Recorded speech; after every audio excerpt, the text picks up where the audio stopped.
Let's take a look at replacing the mass airflow sensor on this GM vehicle with a 3100 3.1 liter engine. Now, if you're like me and a lot of other technicians, you open up the package when you receive your brand new mass airflow sensor and go, wow, this really doesn't look the same as the unit I took off the vehicle there. This must be wrong. And of course, you send it back to the parts person and ask for a different unit. Well, this is an updated design. And so, as I mentioned, this is a brand new unit. This is not remanned or reconditioned, but rather a brand new updated design unit. And so, as you see, it's the complete housing here with a sensor. And there's also an adapter here to make sure it plugs into the existing connector on the vehicle. So, let's get started on replacing this. Really, it's pretty straightforward. You may choose to open up the air box here, which isn't a bad idea because we're always going to want to install a brand new air filter to protect our mass airflow sensor. But essentially, we need to loosen a couple of clamps here and loosen the connectors here that are holding the mass airflow sensor in place.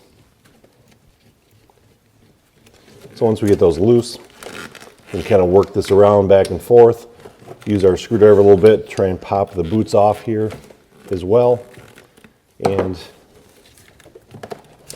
get it off of the airbox. So you can see with not too much of a struggle, I was able to pull that out of there. Now, I'm going to pull this collar off the old unit and slide it back on the airbox. You might be able to see there's some grooves in here. And so it's nice to get that installed back on the airbox. So we've got a good seal. Align all the alignment tabs so everything is installed in place. Then we're going to take our new mass airflow sensor, and you'll notice right here on the body of it, there's an arrow indicating airflow direction. We want to make sure we follow that. If we put it in the other way, you'll notice that there's not a diverter screen as we have here. And so it's going to get some skewed readings if we put it in backwards.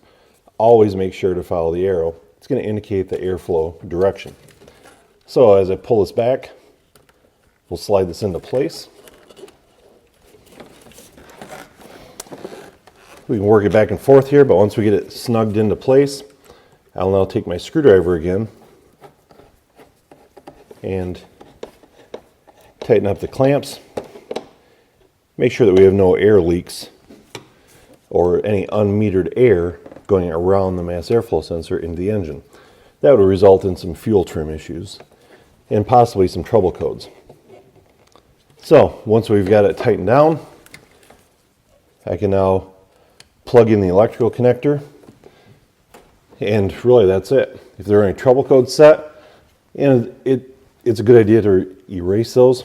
Also, it's not a bad idea to go in and clear out the fuel trims.